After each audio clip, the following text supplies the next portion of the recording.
弟兄姊妹平安，今天是2024年的3月26号。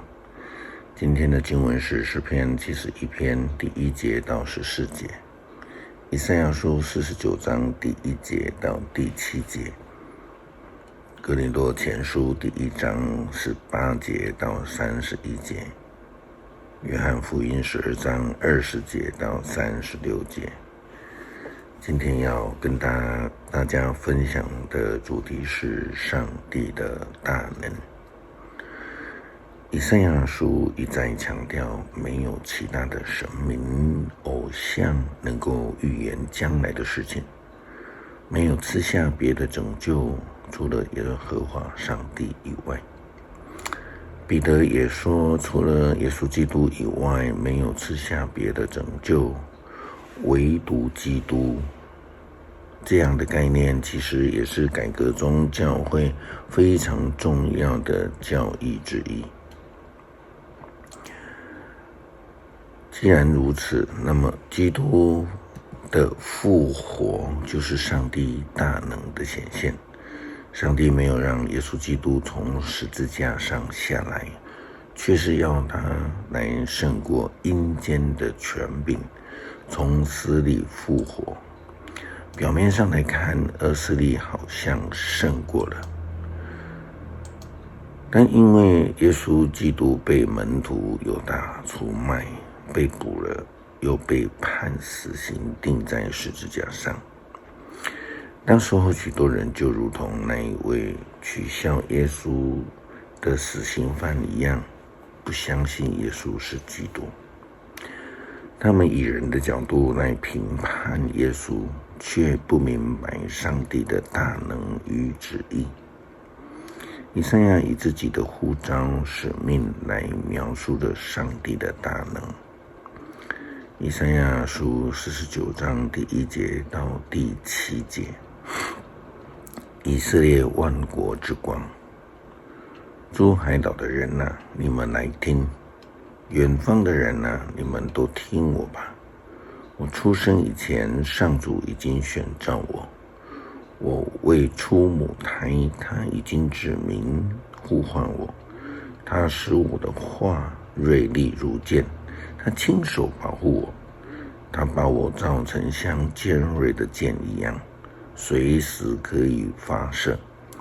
他对我说：以色列啊，你是我的仆人，大家要因着你而赞美我。我说我努力工作，可是毫无效果。我用尽力气，仍然一事无成。但是我可以信赖上主为我伸冤，上帝会照我的行为奖赏我。在我出生以前，上主已经指派我做他的仆人。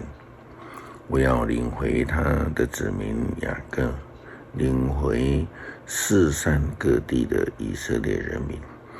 上主赐给我光荣，上帝是我力量的来源。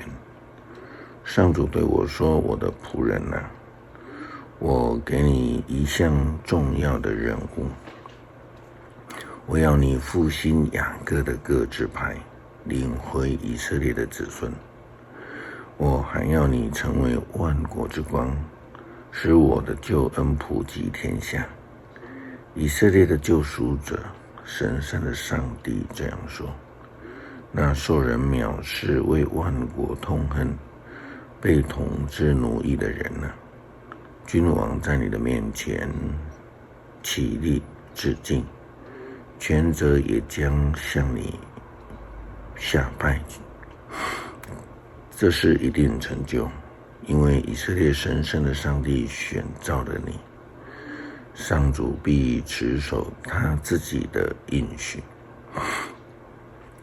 上帝在他还没有出生之前，就已经呼召了他来服侍。他成为主的仆人，来传递上帝的话语，并且上帝与他同在，赐给以赛亚先知圣灵的能力。上帝的大能与历代上帝的仆人都同在，也与历代的以色列人基督徒同在。他更将救恩呢赐给那一些还不认识他却需要救恩的人。从福音书的开始，上帝开放了救赎恩典的另一个新页。哥林多前书第1章18到31节，保罗这样的说道：基督是上帝的大能和智慧。基督死在十字架上的信息，在那一些走向灭亡的人来看是愚蠢的，对我们这些得救的人来说，却是上帝的大能。因为圣经说，我要摧毁聪明人的智慧，我要废除博学者的学问。那么聪明人在哪里呢？博学者在哪里呢？世上的雄辩家在哪里呢？上帝已经使这世界的智慧成了愚拙了。上帝运用他的智慧，使世人不能借着自己的智慧去认识他。相反的，上帝决定借着我们所传的那愚拙的信息来拯救信他的人。犹太人要求神迹，希腊人寻求智慧，我们却宣扬被钉十字架的基督。这信息在犹太人来看是侮辱，在外邦人来看是荒唐。可是蒙上帝选召的人眼中，不管是犹太人是希腊人，这信息是基督。它是上帝的大能，上帝的智慧。因为上帝的愚拙总胜过人的智慧，所谓上帝的软弱也胜过人的坚强。弟兄姐妹们，要记得上帝呼召你们的时候，你们是处在哪一种境况当中？从人的观点来看，你们很少是聪明的，很少是有能力的，很少是有高贵地位的。上帝偏要拣选世人认为愚拙的，乃使聪明人羞愧。上帝拣选世人所认为软弱的，乃使坚强的人羞愧。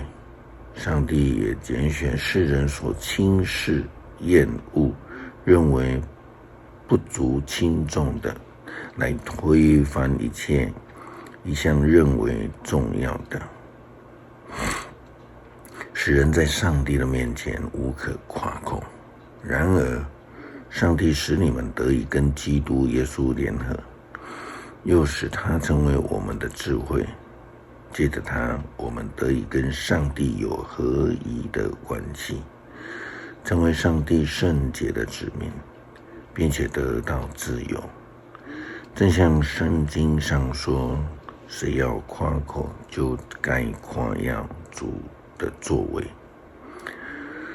保罗说，上帝的愚拙总胜过人的智慧，上帝的软弱也会胜过人的坚强。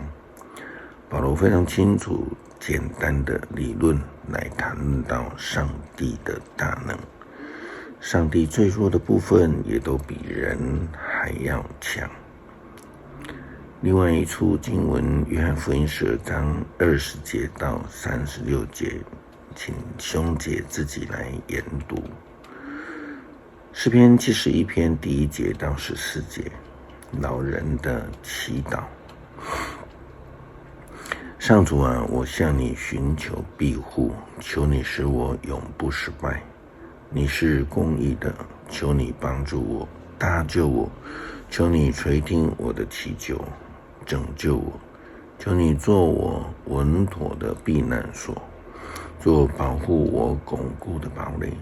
因为你是我的避难所，我的堡垒，我的上帝啊，救我脱离作恶的人，使我脱离凶恶邪恶的势力。至高的上主啊，你是我的希望。我从年幼就信赖你，我一生都依靠你。我一出母胎，你就保护我，我要始终颂赞你。许多人以我为怪物，你却一直是我巩固的避难所。我整天颂赞你，我宣扬你的荣耀。现在我老了，求你不要丢弃我。我衰弱了，求你不要撇下我。我的仇敌要杀害我，他们千方百计地对付我。他们说，上帝已经抛弃了他，我们来追捕他，没有人能够救援他。上帝啊，求你不要远离我，我的上帝啊，求你快帮助我。愿攻击我的人失败消灭，愿要伤害我的人受辱蒙羞。我要始终把希望寄托于你，我要更加的颂赞你。感谢上帝赐下大能，使我们能够得救。主啊，谢谢你，因为你是我们唯一的拯救。在世界上，我们找不到任何其他的全能者，只有依靠你的救恩。求主坚固我们的信心，好使我们全心的信靠。感谢祷告，奉主耶稣基督圣名求，阿们。